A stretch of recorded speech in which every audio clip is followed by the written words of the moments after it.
What the hell are we supposed to use, man? Harsh language?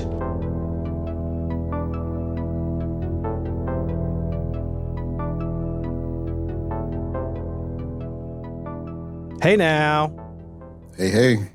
Ahoy. What's going on, gentlemen? Living. Nice. Another day. Not for long. If you keep fucking eating all that fucking Chick-fil-A, you ain't going to be living. It's good food. That shit'll keep me going to at least 97. Welcome back, folks. This is episode number 144 of the Harsh Language Podcast. We're talking about Eddington today, a movie that nobody, I really am not hearing anybody talk about it, and I'm wondering why now. Only the real ones talking about it. Can't wait to talk about that. This has like movie of the year potential. We'll see what we all think about it. Yeah. But yeah, how was everybody's week? How are you living?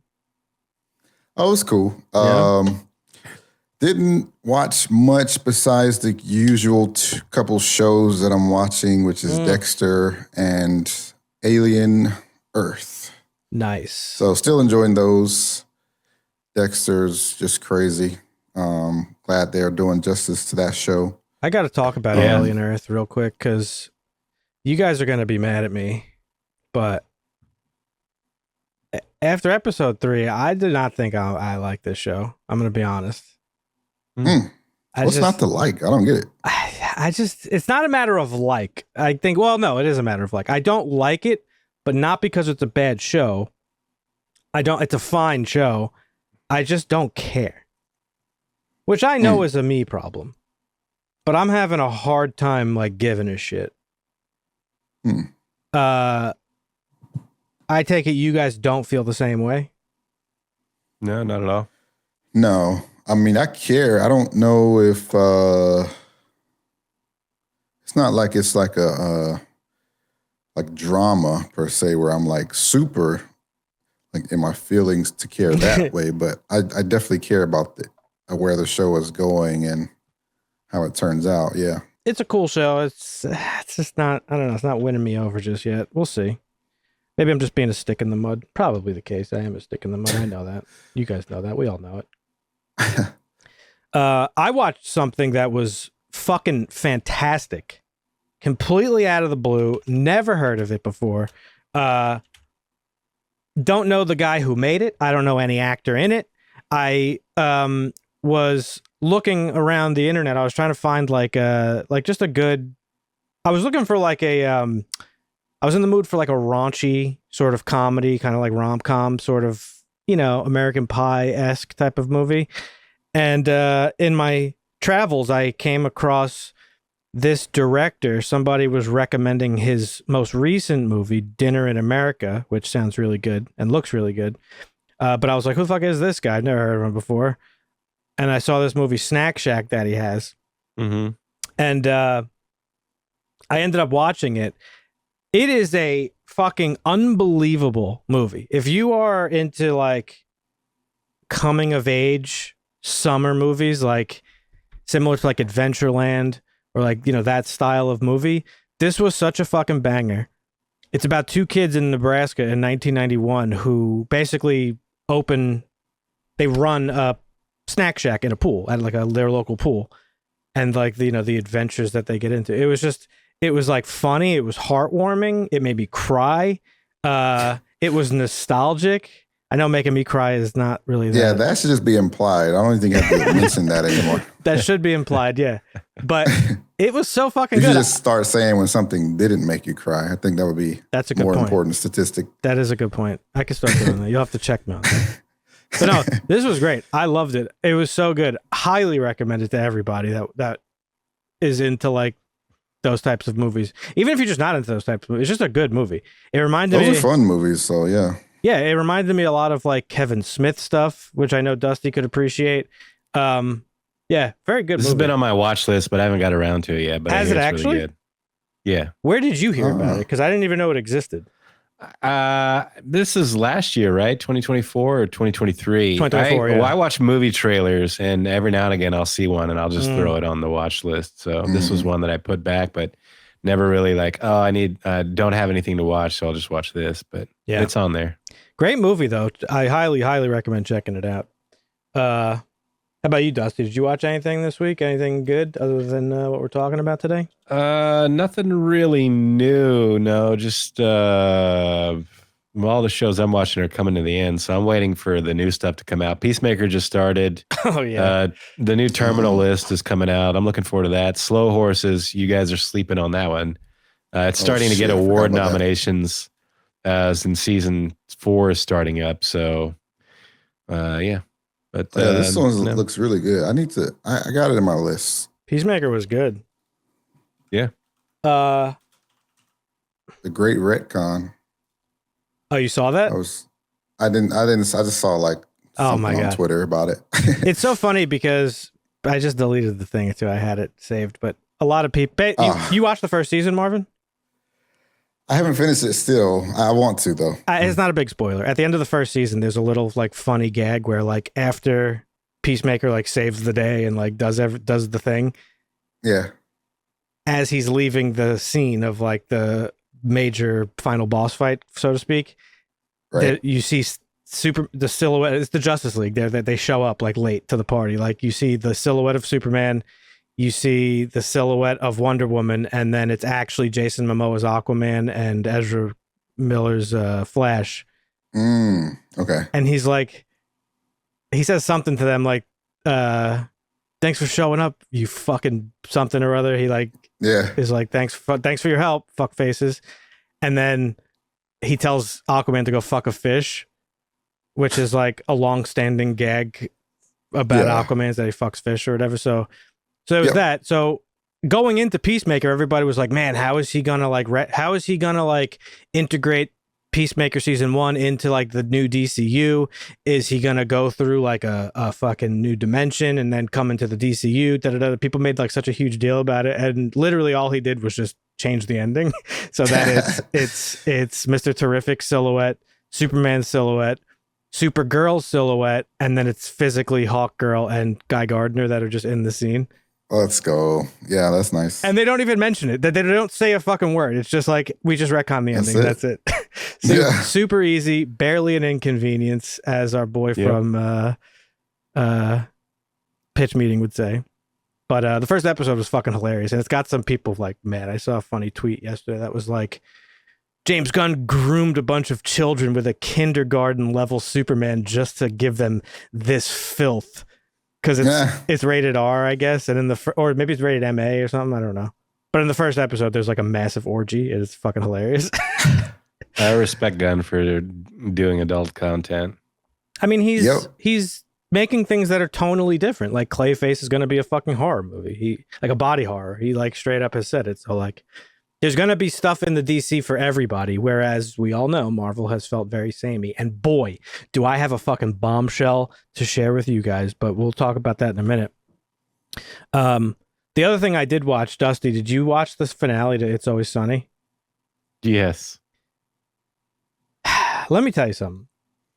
That show is so fucking good. 17 seasons, it has just remained consistent.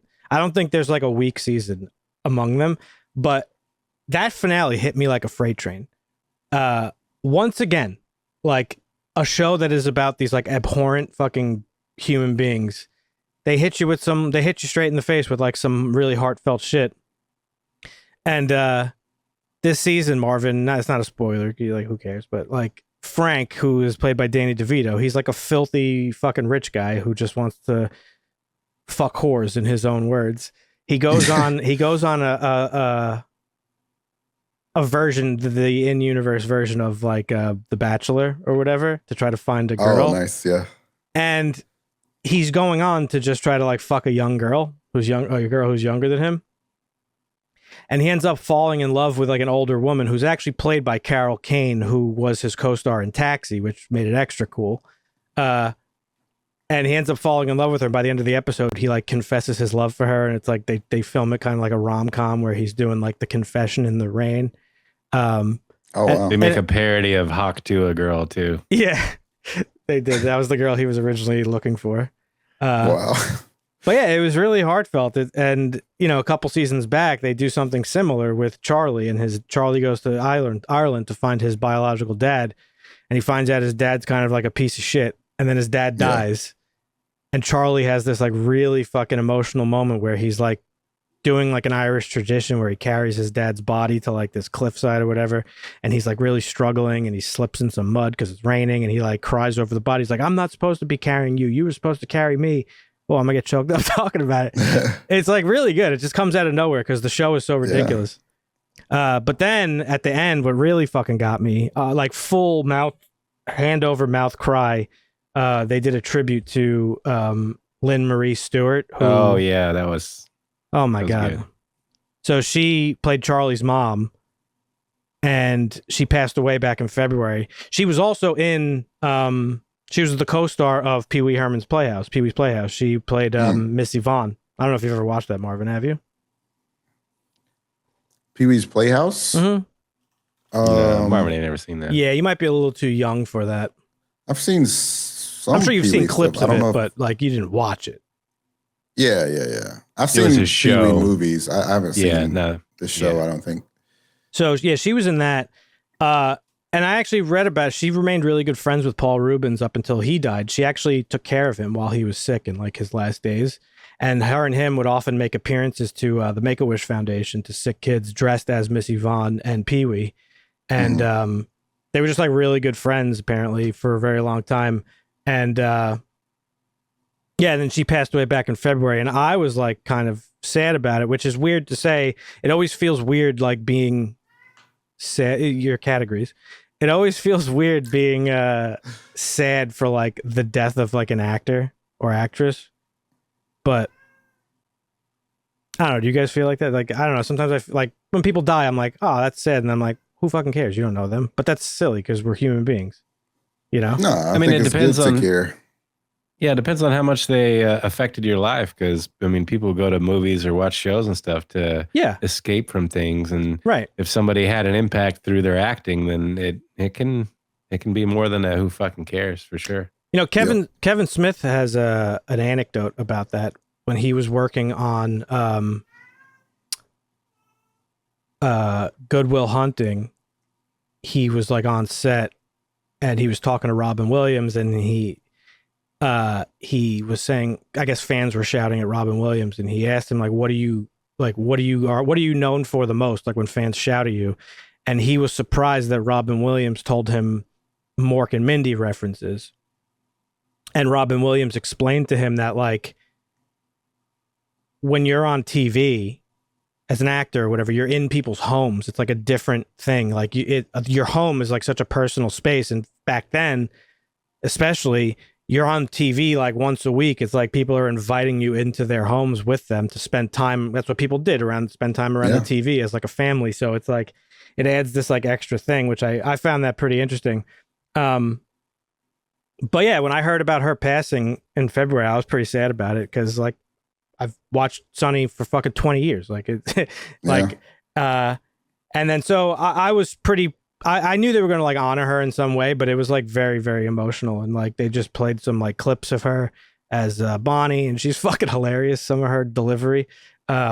She plays she plays her character like an eccentric, anxiety riddled like OCD woman. Like there's one scene they show where she's kissing a picture of Charlie as she before go to bed, and she's like 1, 2, 3, and then Mac is like, why are you doing everything in threes? And she goes, so Charlie doesn't die. It's very funny.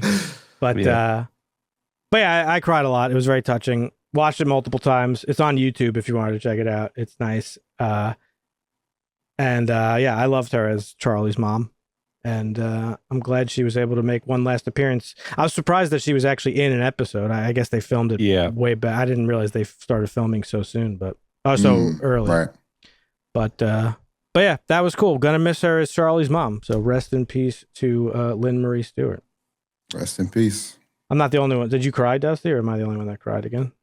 No, I didn't really cry during the episode, but it was was kind of sad knowing that they're talking about ending the show. Like it might only be one season left. So. Well, I don't think they're really talking about it. I know what you're talking about. There is chatter about it because back in 2020, it got renewed up to season 17. So now that season 17 is over, there hasn't been any talks about renewing it once again. Except, I'm sorry, it got renewed up to season 18. So next season could be the last.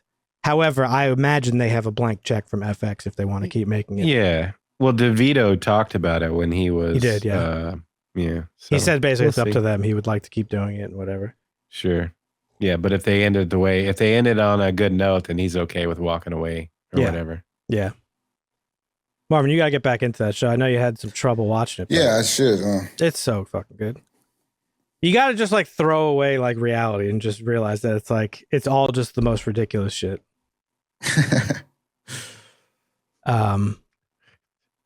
So yeah, that's all I watched this week. You guys didn't watch anything else? Just the normal shit? Yeah, I haven't been watching much. Doing a little gaming here and there. Speaking of gaming, did you guys see? So they announced this week that the company that made the Friday the 13th game. Remember that game that was like Dead by Daylight, but specifically Friday the 13th?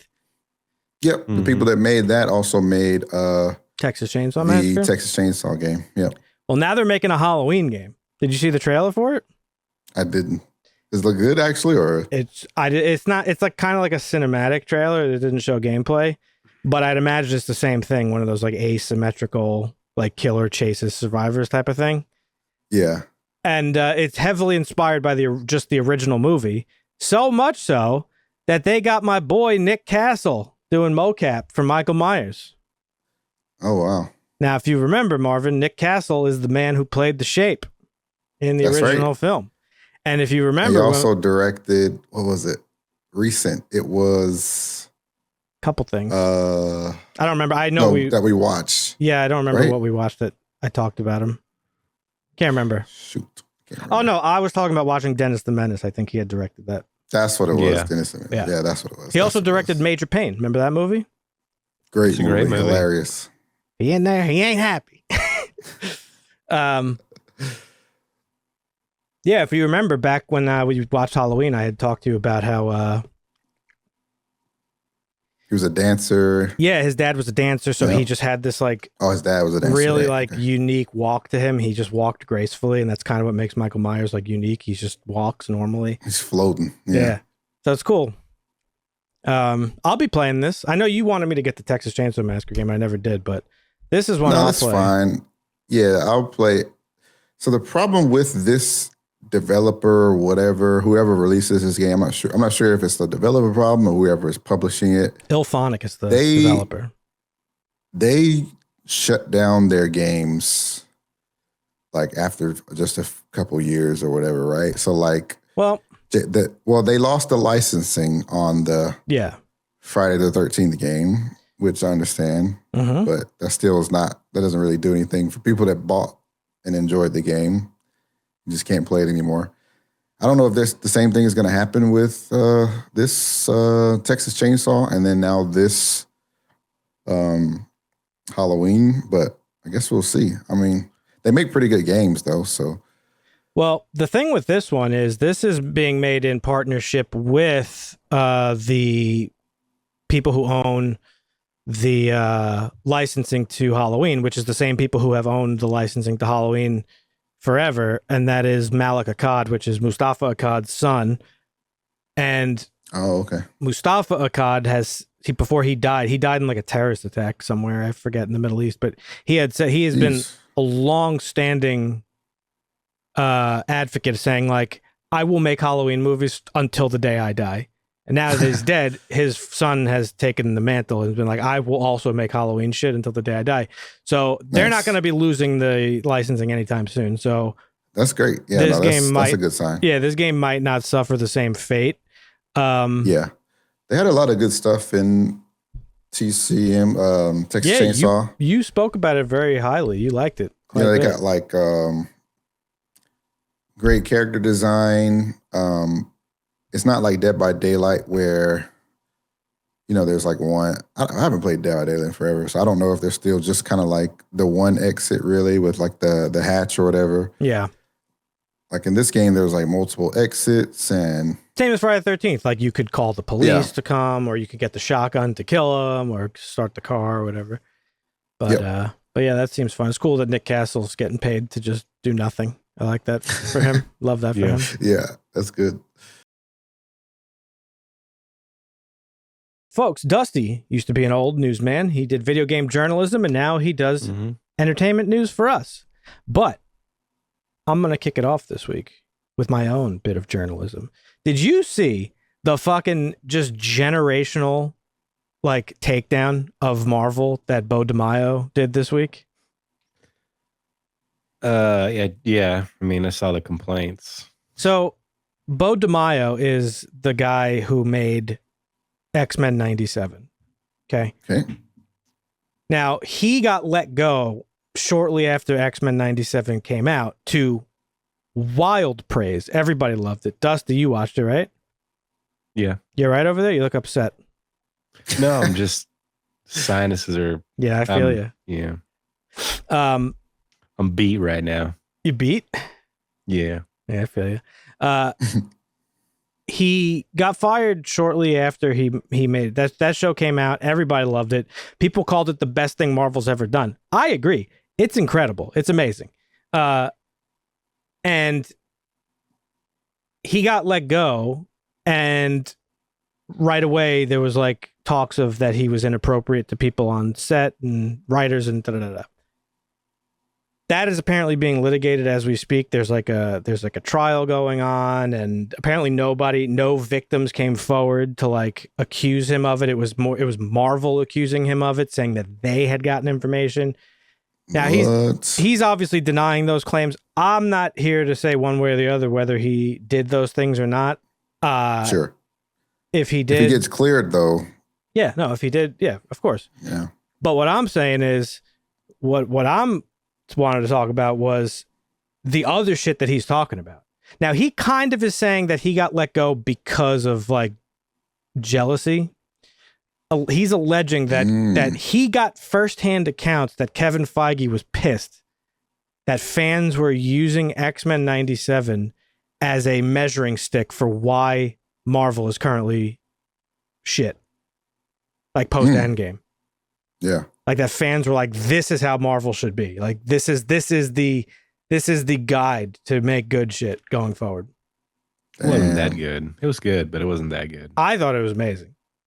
But he's come now. He said a lot of things. Okay, and I'm going to go through some of them.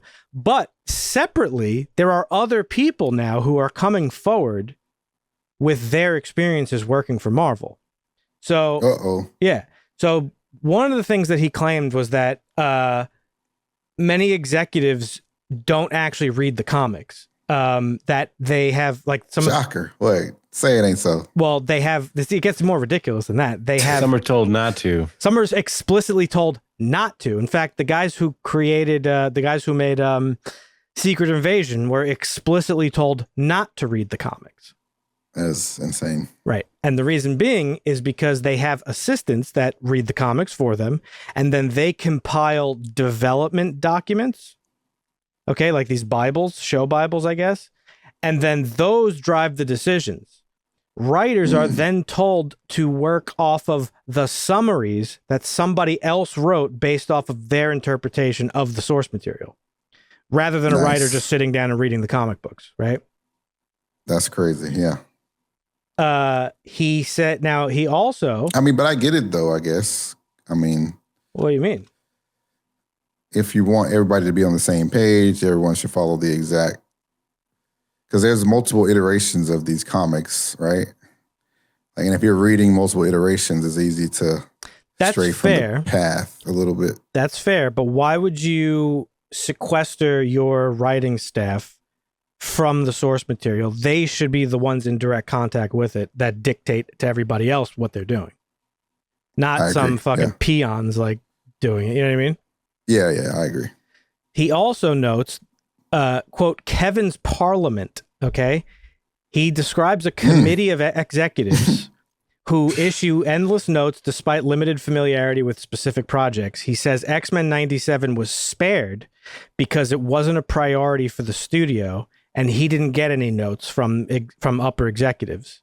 He did everything on his own with his staff, and Kevin Feige didn't interfere. Nobody interfered, and that's why the show was higher quality than other stuff that we've been getting.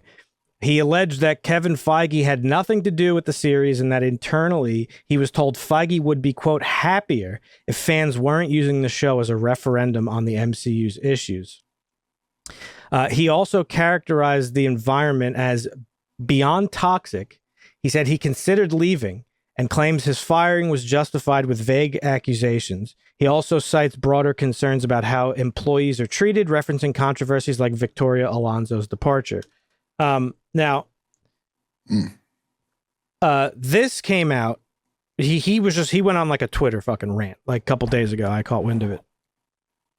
But separately from that, there was a statement made from Nia DaCosta recently.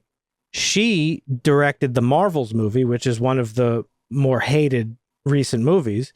And she said the lack of a solid script was one of her issues with the film. Quote, that's going to just wreak havoc on the whole process. There was a certain point when I was like, okay, this isn't going to be the movie that I pitched. And wow. So she said Yikes. that. Dusty was gonna. I poached his story, but he had brought it up. I guess it's being reported by Variety. I saw it on Twitter. But Kumail Nanjiani, who played he played Kingo in Eternals, he said that he originally signed on to play Kingo in 6 MCU films and a video game. Quote, and a theme park ride. Quote, you're like, okay, so I'll be doing Marvel movies every year, and in between I'll do my own little things. None of that happened. So what? That was a movie that got bad press. It released to like bad critics didn't like it, fans didn't really like it that much. I personally don't think it's terrible, but it's Marvel's just like throwing shit at the wall now and like scrapping stuff when it doesn't work. And more from Beau DeMayo, he makes a really good point about the new Spider-Man movie. He says, it's so strange to see Marvel Studios repeating, and Dusty, you'll remember this. It's so strange to see Marvel Studios repeating the same mistakes their publishing division did in the 90s, pushing more crossovers and events that drown any actual character or story. The 90s were a tough time for Marvel, Marvin. They almost went out of business. Did you know that? I've heard such things. How you feel about this, Dusty? I mean, I don't know. I'm a little indifferent on it. Beau DeMayo is he's polarizing in what he's alleged to have done, and his show, it was good. It wasn't great. Of course, I'm upset about it because of the treatment for Gambit. He still hasn't had a good treatment in the Marvel universe yet, so it's irritating. But that's fair. I get why he did what he did with the character, but at the same time, I don't know. It wasn't X-Men 97 was good, but it wasn't as great as I thought it was going to be. Okay. You didn't watch it, right, Marvin? I have not finished it. Okay. Something else I need to revisit. Yeah. But that doesn't necessarily make him wrong in some of the stuff Marvel has faltered, and we've talked about it ad nauseum on this podcast. So he goes on to make a good point about this new Spider-Man movie, right? He says, why not just trust that Spider-Man can hold his own movie without shoehorning Hulk or Punisher into his story? And then Doomsday, like, less is almost always more, especially when Spidey has a massive rogues gallery that remains unexplored. After Endgame, they should have pivoted back to very contained, budget-minded solo films with no crossover, exploring how each character dealt with the aftermath of the blip. Instead, each movie has continued to burden us with more crossovers that try and fail to outdo Endgame. Something that we've talked about here. We all agree. They've made the stakes got too crazy, too high, every single movie. Yeah, but they're going to try and shoe in the Hulk because he's a popular character and they don't have the rights. So he's going to get shoehorned into every movie because he can't have a solo movie. So weird. He was also asked about what his feelings are on the X-Men / mutant saga that's eventually going to be coming in the films. And he says, he's concerned that if the trends of how they produce movies doesn't change, then the X-Men are going to get, poorly adapted. And, we both were not. Gonna hurt. Yeah. I mean, I personally think they fucked up Fantastic Four. Dusty agreed with me. Movie didn't really. Is that out digitally yet? No. Not yet. No. I haven't watched it yet. I'll watch when it comes out. So he's alleging that like Kevin Feige and Louis D'Esposito, the obviously two big head honchos, are like very just like, I guess, just adamantly against the whole existence of X-Men 97 and everybody involved in it. He claims it was low priority to the Parliament, and that that's why he was just largely left alone, and that's what made it good. So I don't know. I don't know if any of this stuff is true, but like a lot of it echoes stuff that we're not the only people talking about it, but a lot of it echoes a lot of stuff that people have said. Like, how do you go from doing 22 movies that are pretty much all bangers to what they've released recently? It's like, yeah. Has Kevin Feige gotten a little too big for his britches? I don't know. Oh, all right, Dusty. So what do you got for us this week? All right. Well, I mean, we've talked about a little bit in the news lately. And even before that, we've talked about the first man of color to play James Bond, and the possibility of even the first woman to play James Bond. Yeah. But today we're talking about the first ginger to play James Bond. Marvin. Fuck. No. According worse. to a well-placed source close to the production, Scott Rose Marsh, a 37-year-old British redhead, was asked to read lines from GoldenEye with one caveat: don't impersonate a previous Bond. Now, this was apparently this happened several months ago, I guess, after it was for Villeneuve. But yeah, Scott Rose Marsh. Looking at some pictures of him, I don't know. I don't see it, but maybe. On our podcast page on Twitter, sorry to interrupt you, I logged in to do something and I saw like a tweet about James Bond, and it was like, it was one of those engagement bait tweets. It was like, who do you think should play Bond? And the top row was pictures of all black actors. And then the bottom row was pictures of all white actors. And then the first comment was like, why are they segregated? I was fucking cracking up. But like, why would you do that in the picture? It doesn't make any sense. That's insane. For engagement. It was so funny. Austin Butler was asked about it for whatever reason, just because people want engagement, I guess. Said, he said, I'm Texan or something. I don't think that would be a good idea because I'm American. I could do an accent, but that would be kind of sacrilegious. No, he said I'm a Texan. So. He didn't say he was an American. He said I'm a Texan, which is even funnier. But yeah, why are people asking Americans? It must be a British actor. Like, there's just like, that's it. Stop. End sentence. Everybody's British anyway in Hollywood. Just get a British actor. And that's not Tom Holland. We don't need a 4'2" fucking. I told you he's too little. Yeah, he's too little. He's too little. Sorry, he is too little. He's like fucking Kevin Hart. Yeah, too mousy, too little. Okay. All right. Well, I mean, listen. I know my top pick is Idris Elba, like 100%, hands down. I've been talking about it for over 2 years now, longer than that. So, I'm Team Idris. That'll be news when they pick somebody. Who would your top Bobby pick be? P. Nah, no. He's British. I don't care. No, he's British. He's tall. Doesn't have the swag. Who would your top pick be, Dusty? I don't know. I don't know who there's nobody young that I can think of that's British that I would be like, that's perfect. So I mean, Henry's too old.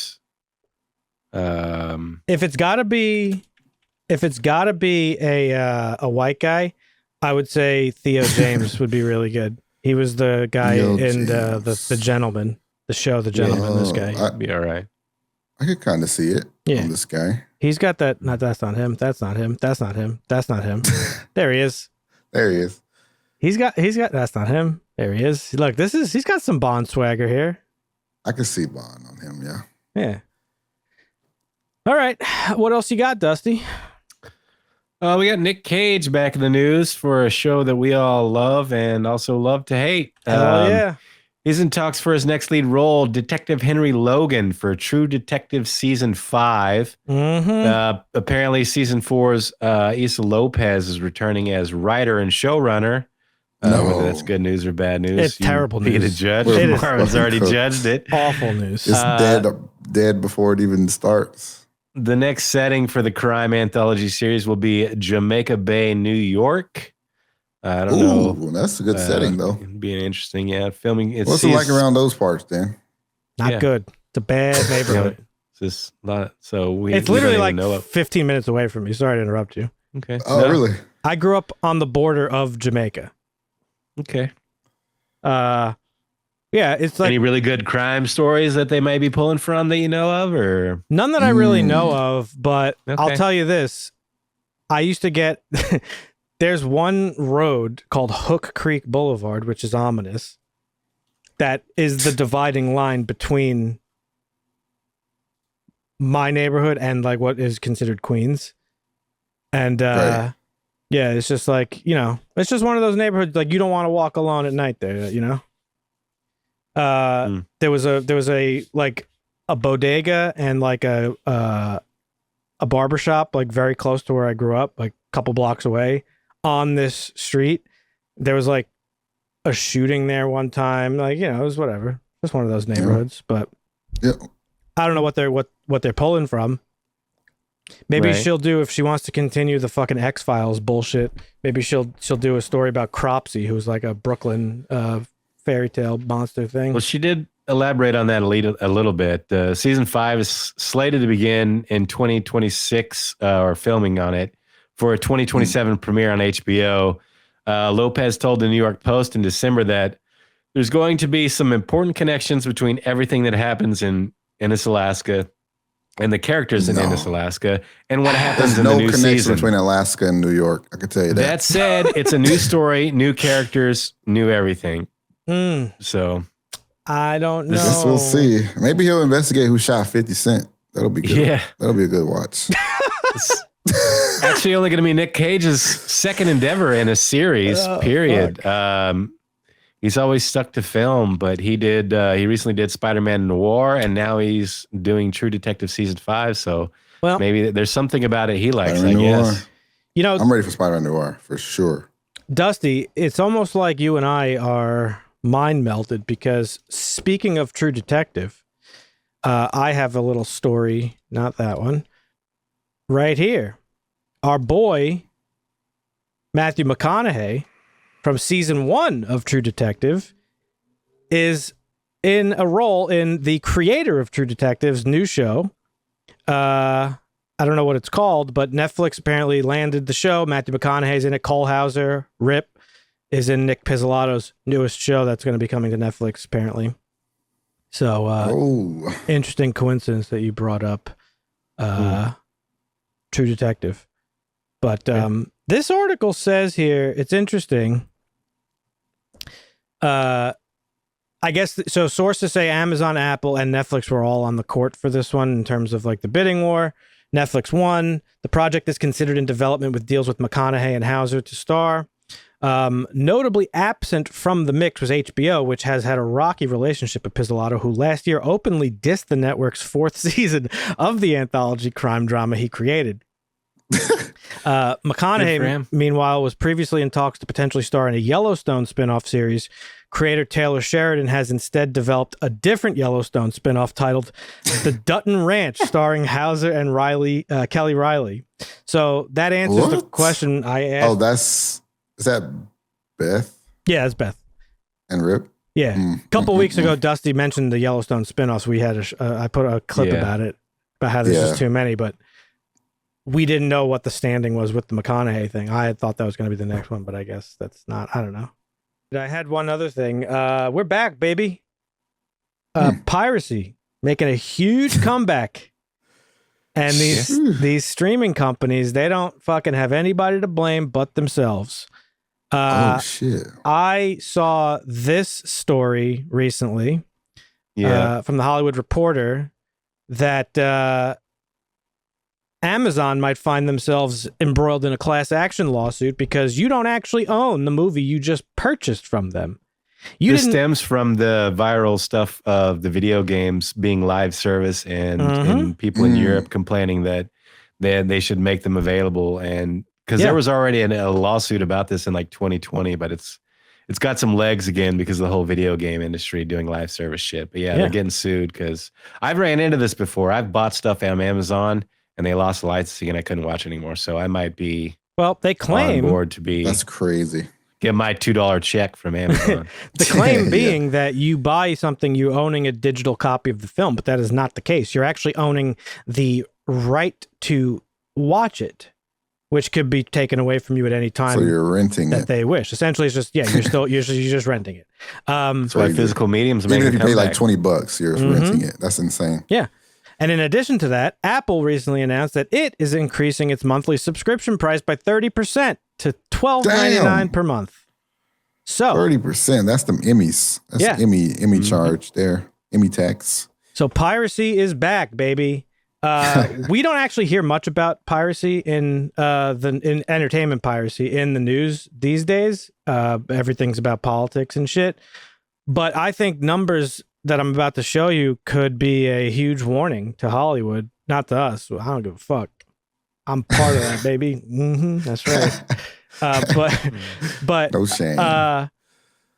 There was actually like a war on piracy back in like the early, like, you know, like the 2010s. Like Spotify helped to like destroy like music piracy. Netflix helped to destroy, because like these services were good back then. They provided a good service.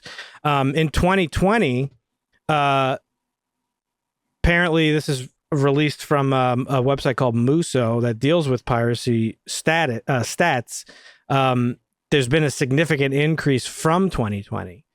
So in 2020, there were 130.5 billion visits to piracy sites, which is quite a lot.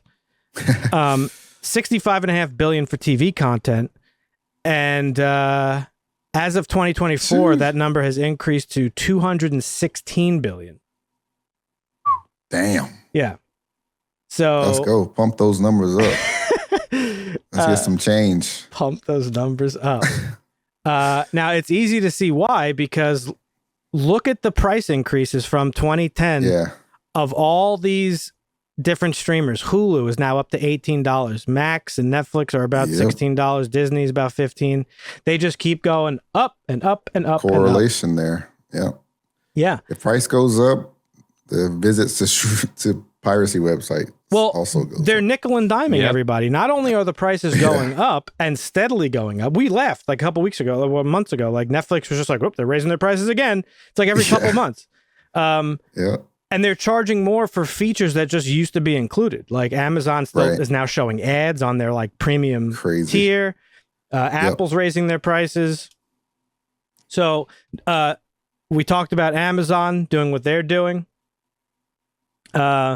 Amazon, I just said they started to include ads in like the highest tier, which is crazy. But then there's like the content and stuff, and like the availability of stuff. They're always taking stuff on and removing stuff, and licenses are shifted around. Look at how many fucking streamers there are. Insane, man. Yeah, I'm seeing a shift. I mean, even my parents are like, hey, what's that thing you use for whatever? I'm like, oh, yeah. Look at this chart here. Ad-free Netflix, $15.49. Ad-free Disney Plus, $15.99. Hulu, $18.99. Max, $16.99. If you owned all of these, I can't do the math off the top of my head, but this is a lot of money per month. Yeah. Okay, and that's not even to account for this other piece that HBO Max is now joining the bandwagon of cracking down on password sharing. They are Netflix, HBO. They're all going to now force you to have multiple accounts. They don't want you to share your passwords with friends and family and stuff like that we've been doing for years. So now you have to pay Netflix did even more. Right.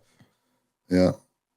So yeah, I don't know. I thought this was interesting that piracy is on the rise, since we're part of the cord cutters. Makes sense. It's a union. The Cord Cord Cutters Cutters Union. Union, yeah, CCU. I'm gonna get that tattooed on me. I'll get it right now. Let's do it. Next week we'll show the tattoos on stream. Yeah. I mean on the podcast. But yeah, that's all I got. So what's your last story, Dusty? All right. Well, we had Ari Aster sat down with Mark Maron on his WTF podcast, which is ending this year. He's been running that one for a while. I saw that. He's got like almost 2,000 episodes, I want to say, which is insane. Yeah. Goals. But they sat down and discussed the genre trappings of horror, farcical comedy, and the American Western to explore themes of trauma, nostalgia, anxiety, and humanity in his films. Hereditary, Midsummer, Beau is Afraid, and this latest one, Eddington. Mm-hmm. And he had this to say, which I thought was interesting.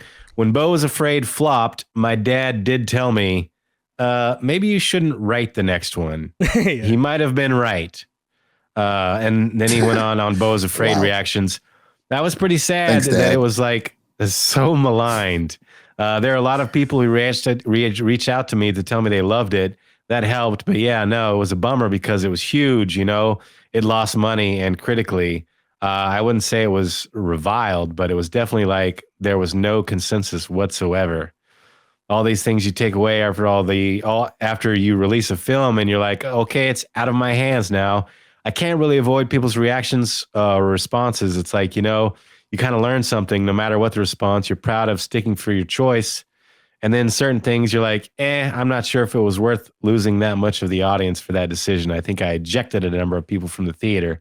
I could have used them. And so, yeah, interesting because I could have swore that we reviewed Beau is Afraid. Did we not? I tried to look. We did. Okay.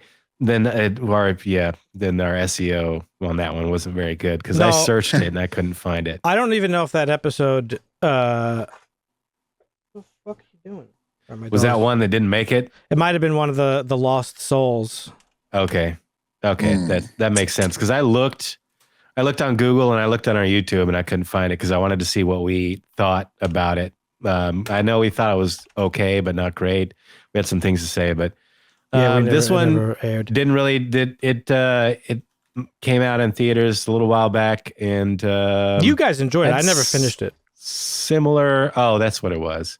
Similar reactions to this one. So I just thought this was an interesting segue because we're going to talk about what we thought about this one now too. Yep. He doesn't do a lot of interviews, Ari Aster. He kind of keeps to himself, but I watched another interview with him and he had some pretty interesting things to say regarding Eddington. So, we will get into that here in just a moment. Thank you, Dusty, for the news once again. Appreciate you. Yeah. Folks, be sure to thank him in the comments. Thank you very much. But let's get into today's review, and that is, of course, Eddington.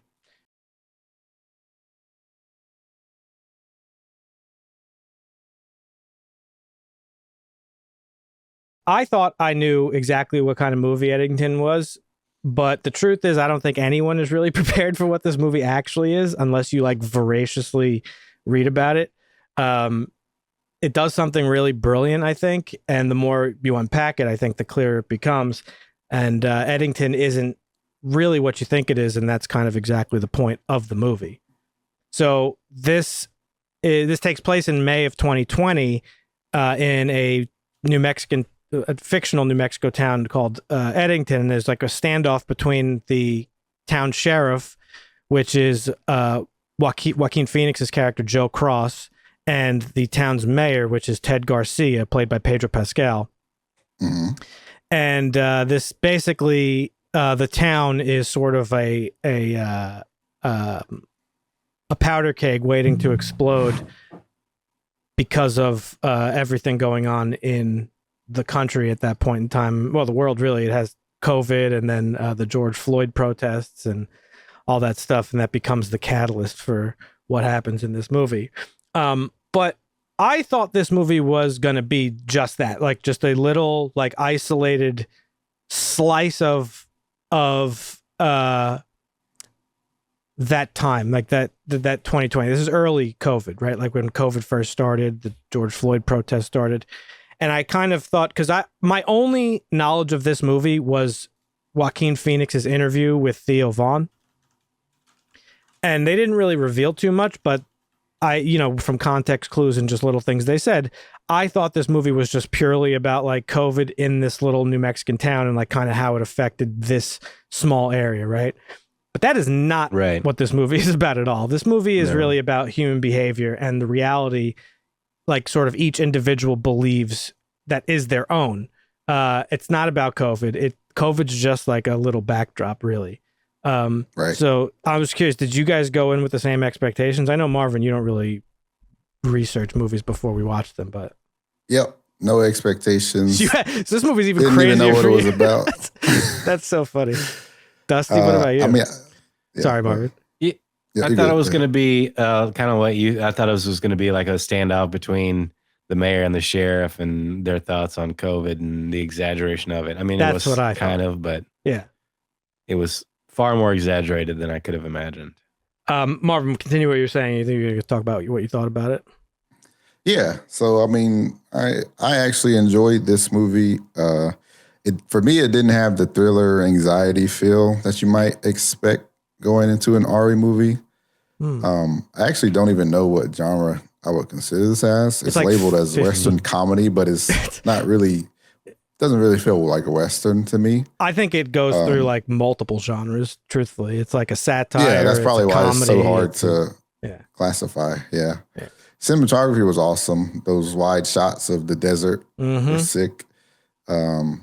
Great performances from the cast. I almost didn't recognize Austin as the cult leader. Oh yeah, he was great. He had the brown hair going on there. What about our boy Casey? Oh yeah, that was a pleasant surprise to see. Yeah, Luke Grimes. He was kind of just playing like the same. Well, nah, he was actually not dumb really. He was actually just like dumb and like funny in this, and he was usually more like serious and like. Well, he wasn't really racist, actually. I just succumbed to I just did the thing the movie's trying to tell you not to do, really, is what I did. Yeah. Well, the only like funny thing that he was doing was calling it Blacks Lives Matter. Yeah, Black Lives Matter. Instead of Black Lives Matter. That was hilarious. I thought that was pretty funny. Yeah. The first two acts were definitely stronger than the last act, but it wouldn't be an Ari Aster movie if it didn't completely turn on his head. So I just kind of fully embrace the madness there. You could say he was like prioritizing his wacky style or whatever instead of giving us like a solid landing. But again, it's Ari Aster, so I feel like if you want something coherent, you should probably just watch another movie. Yeah. Hereditary is probably his like most coherent movie. Right. Well, Midsommar's pretty straightforward too, but I mean, even that has like that crazy like oh shit moment where it's definitely. like. Yeah. Yeah, I guess Hereditary I feel like this was a lot more grounded to me than Beau is Afraid. Oh my God. Beau is Afraid is a straight up fever dream. Like that movie is crazy. Right. Yeah, it's insane. Yeah. So that's how I feel. It definitely has its flaws, but if you enjoy Ari Aster, you would enjoy this movie. How about you, Dusty? It didn't really land as well with me. I don't know. Maybe it was just because it was an exaggeration of everything that happened back then, and it's like, yeah, people are stupid, and I get what he was trying, the messages he was trying to convey, but 2.5 hours of the reliving the insanity of the last 5 years. I don't know. I don't know. Maybe Ari Aster is just not my kind of director, but I like. I think he's a better director than a screenwriter, though, because I kind of agree with his dad. Like, I don't know that he should be writing these movies. He should just be directing. I feel like he does a decent job directing, but his writing style for me is just, I don't know. Some of it was really good. Some of it was just bad. Did he write Midsommar and Hereditary, or did he just direct both of those? I think he wrote them too. Yeah. Let's see. I mean, that's fair though, because some directors have styles where it's like, I don't know. That's kind of how I feel with what's our guy, Wes Anderson. I probably need to watch a different one or something, but that one we watched, I was like, not really feeling it. So I'm pretty surprised. I get the read of like, pretty the in your face sort of like distillation of the last 5 years of American culture. But that sort of to me was just like kind of noise. And he confirmed so much. I listened to an episode of a podcast he did. Like I said, he doesn't do many interviews really, but he was on this journalist's podcast that I like, David Sirota. He's a a journalist and media guy, but Ari Aster went on there and basically confirmed the stuff that I kind of walked away from the movie with, which I found interesting, a lot of the stuff that he had to say. But I'm not targeting you, but I do feel like a lot of people missed the point of the movie to me. I think it wasn't necessarily to capture that insane like moment in American history, but more so how we've all been captured by this like really nefarious thing sort of at play. I don't think the movie's a political film at all, despite it having a political race in the movie. They're running for mayor against each other briefly. It is basically like holding up our culture to like a funhouse mirror in a sense. And so a lot of the ridiculous stuff that's going on is pure satire. Like, it's ridiculous. But what the movie's really trying to tell you is it's toying with the idea that we're all being manipulated to some degree or another by larger forces at play. It's something people both on the left and the right agree on, but we can't seem to really agree on what exactly those forces are. In the movie, you get, the libtard mayor, who is Ted Garcia. He's like the one doing the mask mandates and like the distancing and like all that shit. You've got Joe Cross, who's more of the like libertarian minded sheriff, who's like, you don't have to fucking wear a mask. Like, the guy's just trying to go buy groceries. Like, he can't breathe in the mask, and I can't either because I have asthma. Which, it is funny that he ended up giving himself a virus that would attack his asthma anyway. But like Emma Stone, his wife, she is a woman who was like clearly has some sort of like sexual trauma in her life, and you don't really quite know who it's from. They hint at it being her dad, really, at the end of the day. But she ends up getting not captured, like physically captured, but like mentally and emotionally brainwashed by the cult leader. The cult leader, Vernon Jefferson Peake, who's Austin Butler's character, who was basically like a Christian nationalist kind of guy. We mentioned Luke Grimes' character being dumb. He's not really dumb. He's actually a nice guy at first. He's not racist or anything. But the second the Black Lives Matter protest starts, he starts looking at his black partner, deputy guy, a little bit differently. He's like, is he capable? Is he kind of inciting this? So like each person is sort of like really getting manipulated by their own sort of personal thing. Brian, the character Brian, played by Cameron Mann, the kid who's just trying to get laid, and he's like doing all he's trying. Is that the white kid or the? It was the white kid. Okay. The one who was basically like he was trying to basically not Ted's son. The girl he was trying friend. to get with was like she was a social justice warrior activist that he kept trying to like. There's like a 25-minute setup in this movie with him that is so fucking funny, which is him like adopting all her like social justice stuff, and then him around the dinner table with his dad, and he's like, we have to take down white privilege, and the dad's just like, are you retarded? You're white. It was so fucking funny. That shit was hilarious. Oh man. But yeah, so what I think is crazy and how this movie kind of like puts it into perspective is how both sides, right and left, see the manipulation, but they point fingers in opposite directions. And I think that's sort of what the movie was speaking to, not really like, oh, COVID was a crazy time. You know what I mean? Yeah. Yeah, I mean, I think that's a fair assessment. It does do that, but it was still a take on the ridiculousness of it. Like, yeah, no, for sure. I mean, he uses that as a catalyst, and he wrote the movie during COVID, so it's very much about that. But I think there's that deeper level to it. I also think the movie does a really great job of showing the generational divide in how we consume things.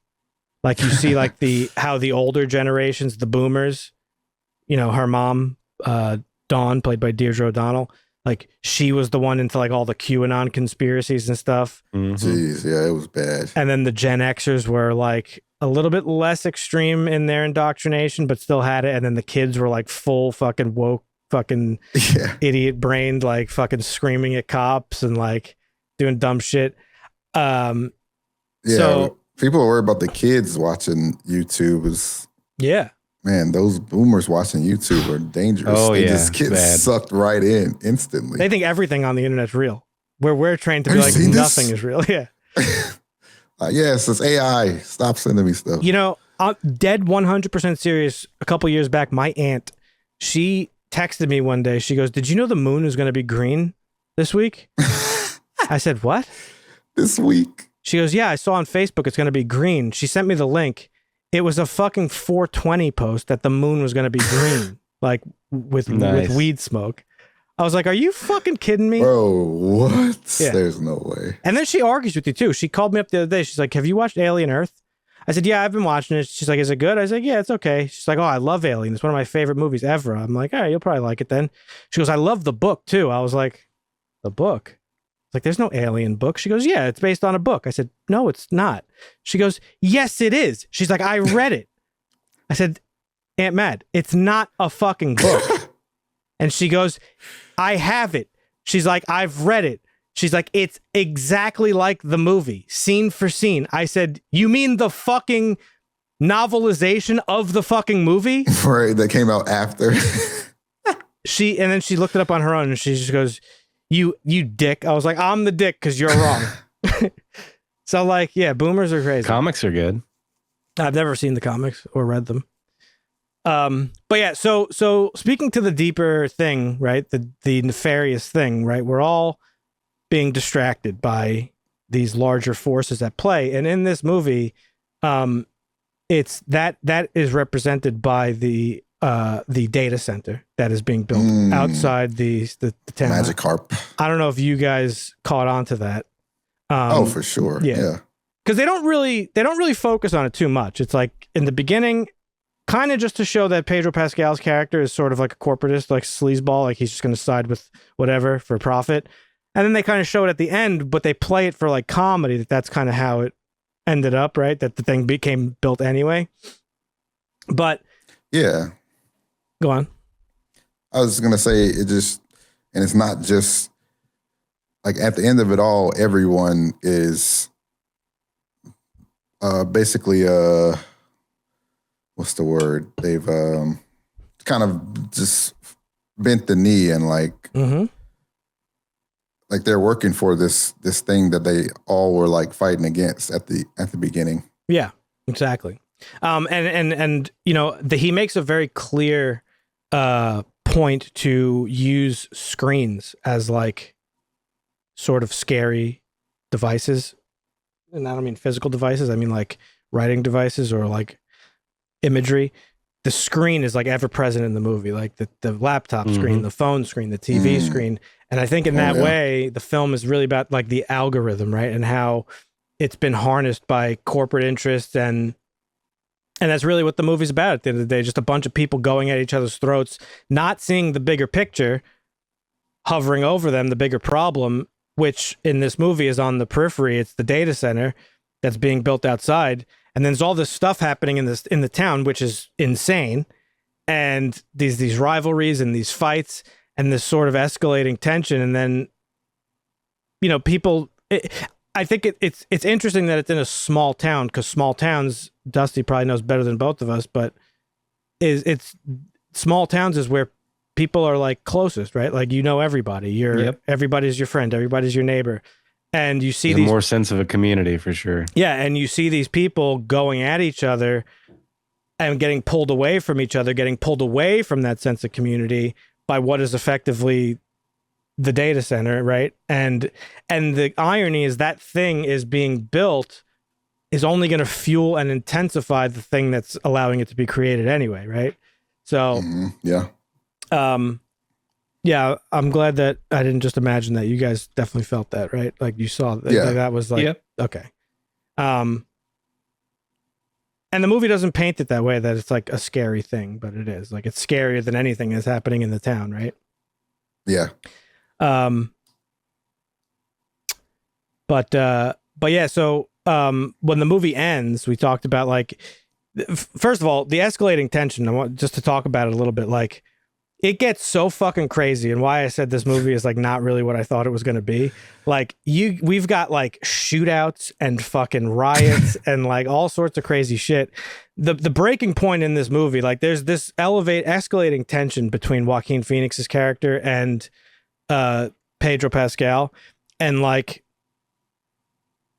at one point, spoilers, Pedro just gets shot in his home, and it's fucking Joaquin Phoenix's character with an AR out, like, fucking mad far out in the desert. Slapped him. Kills him and his kid. Crazy. Kills some drunk at a bar. This hobo who's been in the movie the whole time kind of just snaps. It kind of reminded me of that. Yeah. It reminded me of Falling Down, that Michael Douglas movie where he just like fucking snaps one day. And this is one of those moments where the movie just takes like a very different turn into a different genre altogether. And then the whole like midsection of the movie is him like covering it up and sort of trying to frame Michael, the black deputy, during the Black Lives Matter protests. At first, you don't even realize that he's trying to frame him specifically. He spray paints on the wall like "No justice, no peace" or whatever. So you would think he's trying to just frame like random protesters, but it turns out he was actually framing him specifically. I don't even think he meant to frame him. I think once the Native American cop started to find out more information, he kind of panicked, because you see him when he plants the gun in the black guy's car. But you don't see him plant the watch that he stole. Yeah, but it's implied, like. Oh, that's okay. So I kind of missed Marvin. He He steps thought away. he was going to be able to control the crime scene, and then when he found out, and then that it got out of control. It was on He's like, native land, and he didn't have the control. He was going to have a scapegoat. That's fair. Yep. Yeah, I didn't. You read see it it when way. he goes to planet too, like when the Native American cop shows up, and the kid shows up and gives him information. He's like, "Oh shoot, I could just probably blame this on Michael." Yeah, because that kid, the same guy that was trying to get laid with the girl, he comes in and he's like, "Hey, I sent this picture to your deputy." Yeah, it was kind of like a perfect storm of just coincidence. Perfect, yeah. And then at the same time, this is all going down, we have this like weird militant fucking like Antifa group. Oh my God. Antifa taking jets was so funny. That was coming to like fucking just stir up all this shit in the town. Like, but like they were like a militia SEALs group. Like it was insane. Dude, when he comes out of the fucking gun store with the fucking giant machine gun, just like, so like it was like a fucking Rambo movie, just randomly. He kills the Native American cop by mistake, dude. Yeah. That was so fucked up. Well, he didn't kill him up. Sorry, he blew his leg off, and then somebody else killed him. Poor butterfly, just trying to do the right thing. Oh God, yeah. But yeah, so this movie kind of goes off the rails with like action and like, it speaks to a lot of stuff, but it's, there's like video game culture, like that kid at the end who's like, I saved you, which the Kyle Rittenhouse fucking thing was so funny that he just, this kid goes from being a like, a leftist social justice warrior to being a like right-wing fucking YouTube guy who just made millions because he like, shot a guy. Yeah. It was so fucking funny. But, that like video game culture narrative right at the end where the kid's just like walking at this dude with just missing every single shot. While filming. Happens to hit like one kill shot and then is just, it was just so funny. I don't know. I thought the movie was brilliant, but. I thought it was pretty good, yeah. But I enjoyed it. Yeah, I don't know. I think the real world implication of what this movie's trying to say is, and we live it every day. We've talked about it a lot, and on some level, I feel like we're part of the machine, not us. I mean, we are big, as like, what we do here is like commentary, I guess. We personally don't, but like we've talked about plenty of times how easy it would be, right, to like manipulate people into success. Basically, and we could easily manipulate the system and make videos that are just like hateful and talking everything's woke, everything's bad, everything's this. Yep. And we would get millions and millions of subscribers, but we choose not to do that. But we're, in a sense, like we're part of like the system that the movie's trying to talk about, because it's this algorithmically driven information. It's like pulling people apart. Like it's just for longer than it really spiked during COVID, but it's been boiling before that we're just yelling at each other about things, but we're not really yelling at each other about that thing, like the thing that we should, like, that matters, right? Yep. And in a way, the movie breaks kind of the fourth wall, because it is a technology telling us, like, what, you know, kind of what makes it's kind of trying to make us think about it, right? And I think part of the problem with technology is we're being changed by it without really realizing that it's changing us. It's a blessing and a curse. Yeah. And the movie portrays that really well with like social media and stuff, because, you know, like you could meet people across distances, like we met because of social media, right? Really, and technology, but you could see how easily it could slide into the other direction. And for a lot of people, it does. But we're being sucked into these rabbit holes without even realizing that we're in a fucking rabbit hole. And everybody has their own information bubble. And, you know, it's kind of cliche, but it's like the Matrix effect, you know? Excuse me. You don't know you're in the Matrix until somebody says, like, yo, you're in the fucking Matrix. So, I don't know. I feel like this movie... Go ahead. Most people, when you tell them that, it's like the guy eating the steak. He's like, oh, this steak is juicy and delicious. Yeah, right. Don't tell me I'm in the Matrix. I already know. Right. I don't care. Exactly. Yep. So yeah, I don't know. I thought it was great. I think it had some broader, like I said, broader themes about like gun violence and I guess American identity, like guns are just inherently part of American culture dating back. And I don't mean that in like a leftist way. They just are. Like all of our oldest movies, Westerns, are about that. I think one interesting thing he talked about on that podcast I mentioned is the rural disconnect to larger cultural things like Black Lives Matter. How like these kids in this town were captured by this thing that they have like literally no part of whatsoever. The town barely has black people in it. I think the deputy is like the only black person they show, other than the ones that Pedro Pascal had in his political ad. That's true. Yeah. I don't remember. And that's not to say that you can't like champion a cause, but in the way that they were doing it is very like ironic. You know what I mean? It's like, and that's the kind of gag of like, what are you doing? Like you have nothing to do with this. Like, we get it. Thanks you for your support, but also what the fuck? So I thought it was really interesting that he filtered that like national movement like through. I never really thought of this before, but like without social media and these algorithms, like these people would have no idea what's going on the broader spectrum of the United States without, you know, just basically on the news, really, on TV, right? Yeah. That's how it used to be. Yeah, but they became so embroiled in it because of this algorithm and these phones and the sinister presence of what's going on here. So, yeah, it's not really about picking sides, this movie. I think one of the biggest critiques, I've seen I've seen some really funny takes about this movie that could be like a fucking post-credit scene for this movie of like, really? Yeah, like people being like, on Letterboxd, my buddy showed me, he posted one that was like, I understand what Ari Aster was trying to do, but I think it's irresponsible to not point out the fact that the MAGA and Trump really made this situation worse than it had to be and all this stuff. It's like, dude, you're doing the very thing the movie is trying to fucking tell you not to do. Like, what? It's so funny. And I've seen a lot of those comments of like people choosing sides and how to like approach this movie. I think everybody went into this movie sort of thinking it was going to confirm whatever their bias was. Like, if you're right wing, this movie's going to be sort of leaning in that direction, and vice versa if you're left. But it doesn't do any of that. It fucking holds both of you up to the light and really shows you for what you are. So, yeah. Is there anything else you guys wanted to touch on?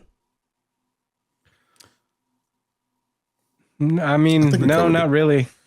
Yeah, I think it did a pretty decent job of touching on all that stuff. Maybe because I have a disdain for society as a whole, that's why it just doesn't really resonate for me, because it just kind of it amplifies all the problems that I have with society and social media and everything. So maybe it was good in that it says those things, but I already know those things. So it was just like, it felt more the same for me. But I mean, it's a good movie. That's Just- fair. Yeah. Yeah, I mean, like I think we happen to be more. I always say like millennials are sort of the perfect generation for like lots of reasons. I guess you're considered a millennial, right, Dusty? Yeah, you're like an older millennial, like right on the cusp. Yeah, I mean, yeah, they'd say we're on the come. Called us Zennials because grew up in an analog generation and in the digital age. So What year were you born? Gen 80. 19. So yeah, you're definitely a millennial, but Right. Gen X, millennials, Zennials is what they call us. yeah. But point being is, even Marvin being younger, we all grew up like with and without the internet. You know what I mean? Like we were on we were on like the front line, so to speak, of adopting it. Yep. Yeah. And so we are more in tune with it, I think, than any other generation. Like we said, boomers and true Gen Xers, like they are fucking like lost in the sauce when it comes to the internet. And then Gen Z and then the Gen Alpha, who only know screens and the internet, like they're completely poisoned by it. Like we are very uniquely positioned to have the tools to be like, oh, that's fake, that's fake, that's fake. This is probably legit, but I'm not too sure. But that's definitely real. This is fake. And then we also have the ability to step away from it and realize like we don't need it because we didn't have it at one point. You know what I mean? Right. Yeah. Mm-hmm. So we're in like this real sweet spot. But yeah, overall, I thought the movie was great. I loved it. It was 2.5 hours. Dead shit you not. When the movie was over, I kind of like zoned out, not in a bad way, but from like reality. I just was so locked into the movie. And when it ended, I was like, how the fucking long was that? Like, where am I? Like, what is going on? And I saw it was 2.5 hours. I did not feel the time whatsoever. I thought the movie flew by. I thought it was directed great. It was very well acted. The whole cast was amazing. Joaquin Phoenix, no surprise, fucking knocked it out of the park. He destroyed this movie. He's so good. I wouldn't be surprised if he wins a best actor Oscar for this when it comes around. I wouldn't be mad at that. Yeah. No, he was phenomenal. As far as the runtime, there was one point. It was literally, I kid you not, it was like halfway, almost exactly halfway when I pulled up the thing. I was like, how is there going to be another hour and some change of this? But it ended up going by pretty quickly. It was just a weird moment. I was like, I can't believe this still has so much, because it felt like it had been, we had covered so much in that first half of the movie. So just real quick, taking the message of the movie, really, of like, it's not about picking a side, right? It's about realizing the game is rigged while you're busy yelling at each other. And that's what makes it brilliant. Did you guys walk away with like a hope for the future or despair about where we are? Like, obviously, I don't think we've yet gone into like a corrective state in real life yet, but I don't know that we could get there personally. I'm a little bit more pessimistic. I think we're a little too far gone now as a culture. What do you think, Marvin? No, not much hope just based on the ending, right? Like the corporation won at the end of it all.